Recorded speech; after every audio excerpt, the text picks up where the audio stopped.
ভাজা হয়ে গেছে। এবারে আদা রসুন বাটাটা দেবো, পেস্টটা দেবো।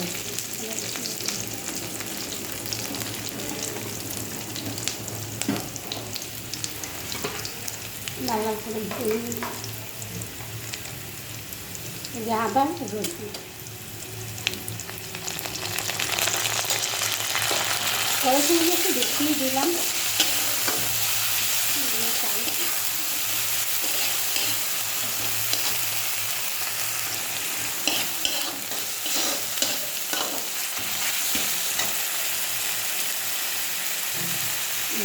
জিরের গুঁড়ো, হলুদ গুঁড়ো,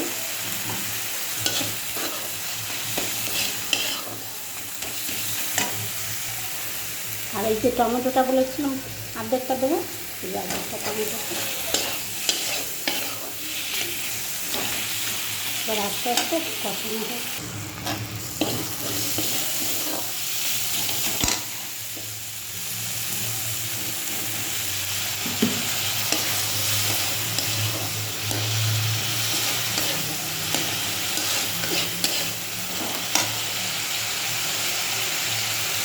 আন্দাজ মতো নুন দিয়ে দিলাম।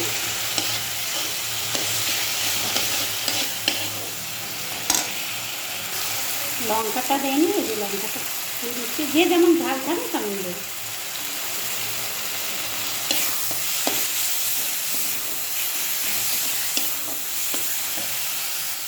হয়ে গেছে কষানো, একটু জলটা দিয়ে দিই।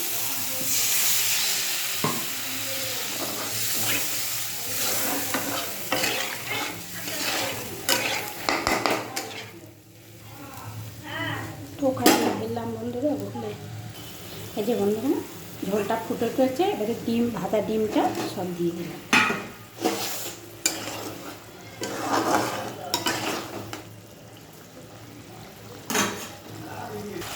এই যে বন্ধুরা হয়ে গেছে। আমি এবারে ধনে পাতাটা দিয়েই গ্যাসটা অফ করে দেবো। গরম মশলা দিলাম না, ধনে পাতাই দেবো।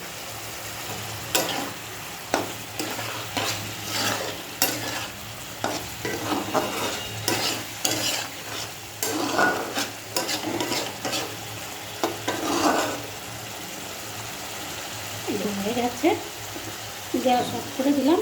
আমি তোমাদেরকে কড়াইয়ের মধ্যেই দেখালাম। আমি যেভাবে ডিমের কারিটা করলাম এভাবে তোমরা করে খেয়ে দেখবে।